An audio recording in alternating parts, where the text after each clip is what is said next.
काय गंमत असे यांची.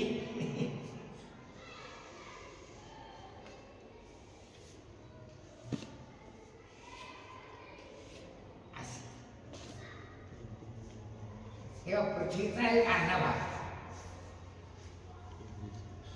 प्रत्येक भूताचा एक अर्धा भाग आहे. समजते ना.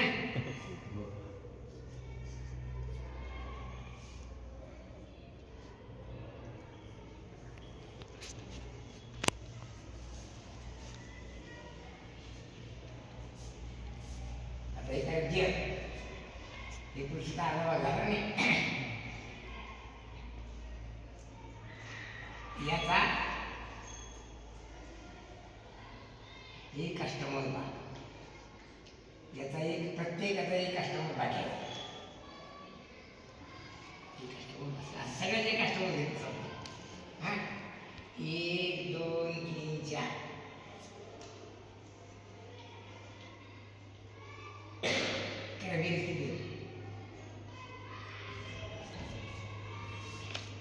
एक कस्टमर एक कस्टमर एक कस्टमर 4 ठिकाणी झाले. होत्या गणपतीचं शब्द स्पर्श रूप रस गंध या 4 गुण 4 भूताला वाटून दिले. म्हणजे एक पृथ्वी म्हणली तर पृथ्वीमध्ये जे स्वतःचं पृथ्वीत्व आणि बाकीचे जे अष्टमभाव सगळ्या भूताचा एक आहे. म्हणजे पंचकृत पृथ्वी झाली ती का नाही.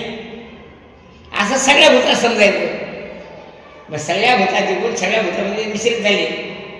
आपलं जे दिसते पंचकृत महाभूत दिसतात, अपंचकृत महाभूत दिसत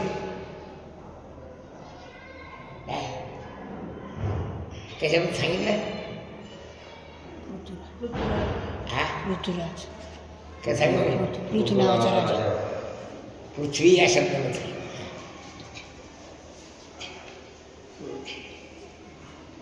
बोला सांगा पुढे सांगा.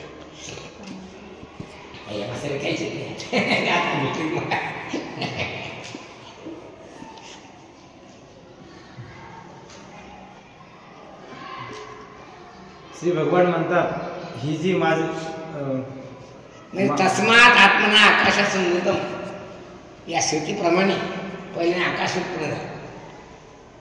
आकाशात वायू जे आहे वायूपासून अग्नी निर्माण झाला, अग्नीपासून जल निर्माण झालं, जलापासून पृथ्वी निर्माण झाली.